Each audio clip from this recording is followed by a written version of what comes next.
Vous avez aimé nos dernières vidéos sur la langue française et on vous remercie. Du coup, on continue sur notre lancée. Aujourd'hui, je vais vous parler d'un mal qui s'immisce lentement mais sûrement dans nos conversations, le pléonasme. Le pléonasme est le fait d'employer deux mots synonymes dans une même phrase. C'est pénible et ça énerve tout le monde. Voilà 7 pléonasmes qu'on ne veut plus entendre. Numéro 1. Au jour d'aujourd'hui. Souvent employé dans des phrases comme « Je pense au jour d'aujourd'hui que les frérots de la Vega révolutionnent le monde musical français », sachant que « oui » signifie déjà « en ce jour », « au jour d'aujourd'hui » revient à dire « au jour du jour de ce jour ». Cette personne ne sait visiblement pas du tout de quoi elle parle et ne sait pas parler tout court. De toute façon, tout le monde sait que c'est Kenji qui a révolutionné la musique en France, hein. Attends, c'est évident. Numéro 2. Monter en haut. Pas la peine de vous faire un dessin, le verbe monter est déjà de type ascensionnel. Donc rajouter la destination en haut ne sert à rien.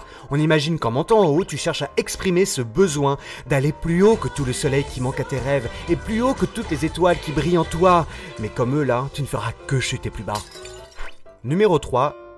Rentrer à l'intérieur. Quand quelqu'un dit « rentrer à l'intérieur », j'ai envie de rentrer ma main à l'intérieur de sa bouche et de lui arracher la langue pour qu'il arrête de parler. Des questions, des commentaires. Numéro 4. Une heure de temps. Préciser de temps quand on parle d'une heure, c'est vraiment nous prendre pour des abrutis. Ça pourrait être une heure de quoi, à ton avis? De saucisses? De riz au lait? Non. Bah alors, le temps s'exprime en heures et les heures s'expriment dans le temps, c'est pourtant pas compliqué, merde! Oh, pas vrai? Numéro 5. La marche à pied. Et pourquoi pas la marche en train ou en voiture? Ah non, déjà que la marche c'est relou, disons-le franchement, mais si en plus vous rajoutez une faute par-dessus, c'est vraiment insupportable. Continuez comme ça et on va vous marcher sur la gueule avec des crampons. Numéro 6. Prédire à l'avance. Non. À la rigueur, une voyante peut vous prédire un avancement. Mais c'est peu probable vu que vous regardez des vidéos topito pendant les heures de travail. Ce que vous allez payer cher au passage, parce que Marie-Sophie, qui le veut vraiment cet avancement, met les bouchées doubles, elle. Du coup, on peut vous prédire que vous serez en retard sur votre rapport, et ça, c'est gratuit. Numéro 7. Incessamment sous peu. Incessamment signifie bientôt, dans peu de temps. Et sous peu, ben c'est pareil. Et je peux vous affirmer que si vous continuez d'employer cette expression, je vais vous incessamment me rouler en boule et me réfugier dans mon monde intérieur pour toujours.